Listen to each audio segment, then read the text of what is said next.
Okay, so how are you doing, Matt? I'm doing great. Yes, I was just looking at your website and I concur with a lot of your film choices of the best movies of the last 10 years. Manchester by the Sea and a lot of other great films. I was like, yeah, that's all the terrible ones. I've never seen any of them, so I'll Oh yeah, stick well.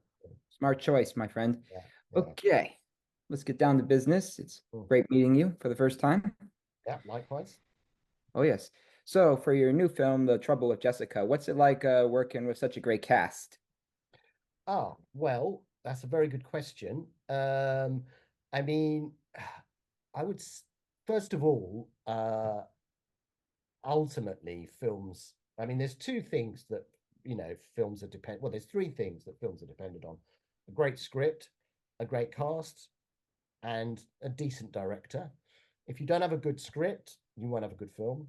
If you have a good script but you have a terrible cast, you won't have a good film. If you have a great script and a great cast and an average director, you'll probably have a good movie, because it's hard to, once you've got a great actors reading, who are working with a great material, it's hard to mess that up. So, I wouldn't say I was lucky. I just worked very, very hard over a long time to make sure I got to book the cast I wanted and people that I knew in my soul could do this kind of comedy. And I always have this feeling in my bones that if I know something's right, and if I imagine two actors in the scene and I can't wait to jump in and be there at that moment and direct the scene, then I know it's all going to be great. Whereas if there's something a bit I'm nervous about or I've gone off the scene, it's because maybe they're not the right cast for that scene.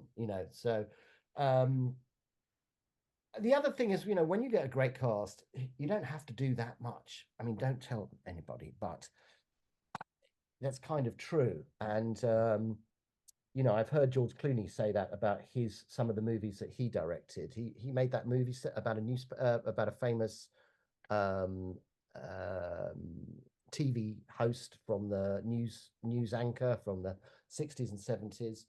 Was it Good Night and Good Luck? Do you know that film? But And I believe so, yeah. yeah. And somebody said to him, so how do you direct these actors? He said, when you've got actors like this, you don't have to do any directing at all.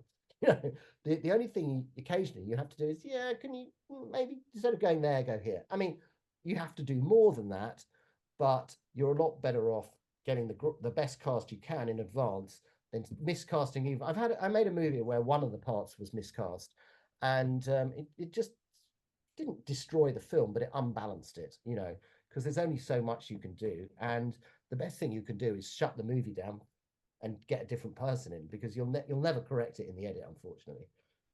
So all these people were great at comedy. I knew Rufus. Rufus had been in a short that I'd done, and he was extremely funny.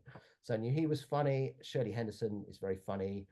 Uh, Olivia Williams can do anything. Literally, she could have played any of the parts, all the female parts and all the male parts. And Alan Tudyk is very funny. I mean, you just look at Alan Tudyk and you start laughing. And then I was very lucky because even the minor parts, they were great actors. So the very rich buyer of the house, um, Klaus, is a German actor called Sylvester Groth who played Goebbels in Tarantino's Inglorious Bastards. I don't know if you remember that movie and you Yes, I remember do. yeah. So he was playing Goebbels and he came to London and he said to me, he said, Matt, I've never played comedy before. I don't know why you're casting me in this film because I'm always playing very serious parts. I've never done comedy. I don't know what to do. I said, it's very simple. You play Goebbels in Inglorious Bastards. Just do it like that. That's all you have to do. Don't try and be funny. And that's what he did. And he kind of stole the movie, I think, away from a lot of the other actors. So I was just very lucky to have.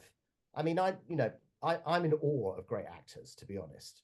When you do a rehearsal and then you say, okay, roll sound and action, you never really know what's going to happen, and they don't know what's going to happen, but everybody focuses and usually some magic happens, even if it's not what you wanted.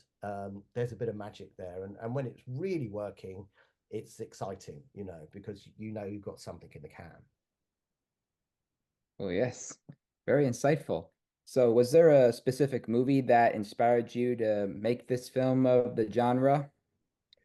Um, that's a good question. I mean, a lot of people seem to think that film was inspired by a Hitchcock film called The Trouble with Harry, which is, have you seen that film? I know, I'll put that on my list. Yeah. I did hear something It, about, I did hear about that. Yeah. yeah, it's not Hitchcock's best movie. It looks rather beautiful. It's set in New England. Our movie's got nothing to do with that film whatsoever. It is about a dead body, actually, but when we thought of the title, we me myself and my co-writer we just weren't thinking about that film at all, because originally our film was called The Problem with Jessica.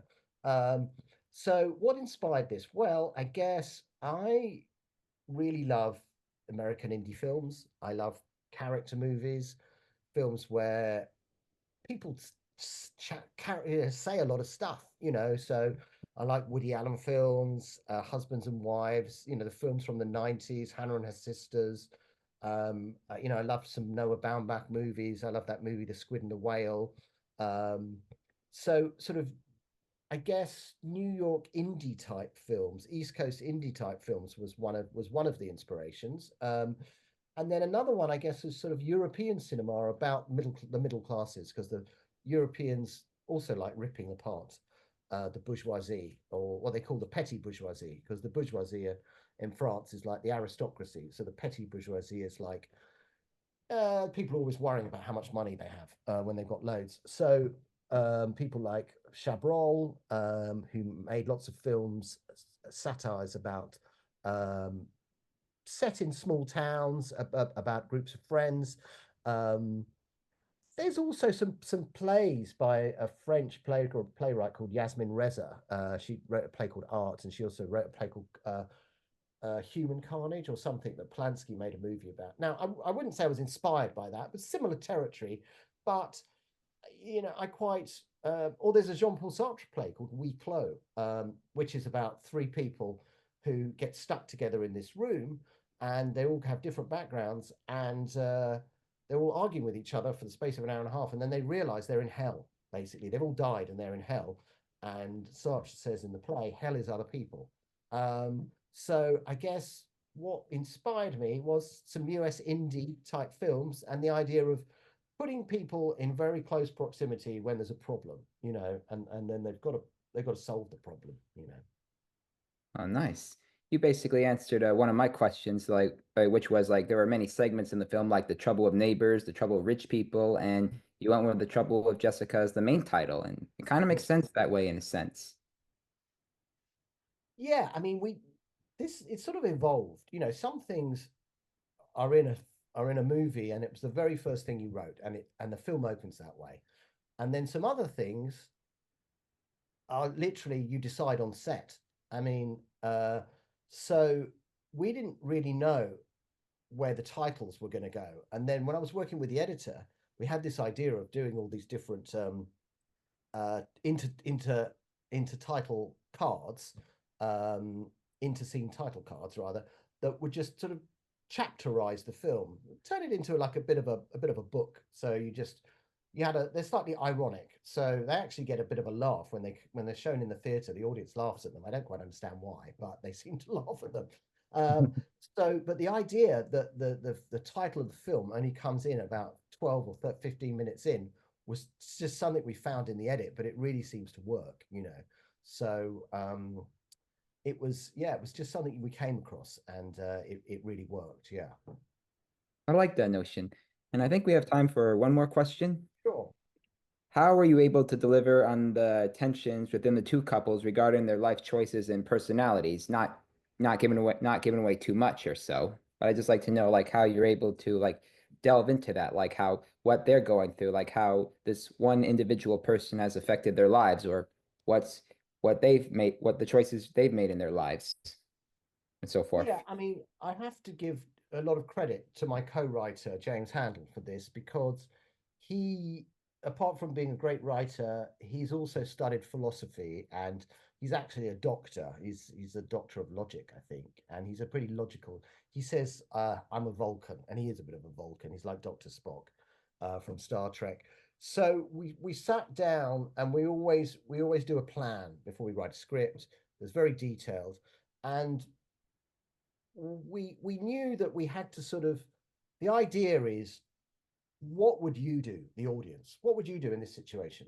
And we were examining what anybody would do through the prism of what Sarah would do, what her husband would do, what their friends would do. And we needed to take it back and break it down into the logical pieces and then order it all very carefully. So, first of all, there's the emotional response from Beth.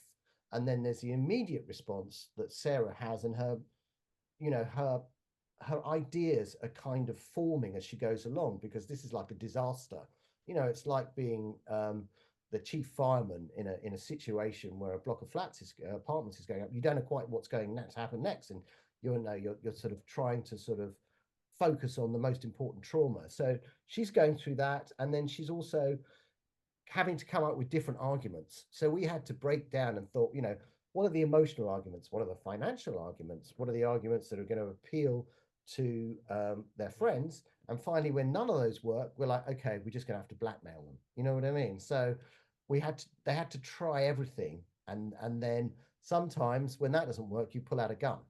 So I guess we role played between myself and James. We role played the different versions, but I think it was a good opportunity, when your whole existence and everything you've built is on the line. It's a good opportunity to examine who is your friend, what would they do, are they going to support you, are they not, are you having a proper response, or have you turned into an amoral monster? So I think none of us really know the answer to that until we get put in that situation. So I've always hoped that the movie would force the audience into that position. And I was just reminded, actually, that when the film played in France, so the French really seemed to like the movie, and it played at a festival there. And suicide is a subject that's not often talked about in films.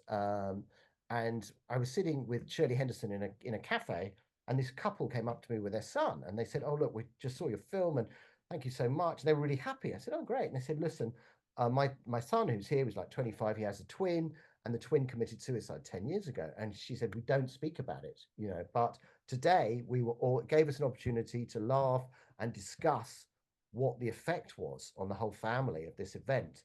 So, I mean, that was kind of the best review I'd ever got, because it was good to feel that even though it's a comedy, it raises some serious questions and allowed people in the audience, some people, to sort of deal with some things that they kept very hidden over the years. Well, yes, that's a very important subject matter to discuss, and you know, and you got had a lot to deal with in this film, which is a lot, and this works quite well. And I gotta say, okay, Great. so okay, well, thank Will you it be so much. making it into your top 10 or top 20 of the year, CJ? We'll see what happens, my friend. But we got a lot to deal with first, so I know, it's only April, exactly. Yeah, exactly. yes, definitely. All right. Well, listen, thank you so much. No, thank you so much. I really appreciate this. Oh, It's a lot great. of fun. Excellent. Good.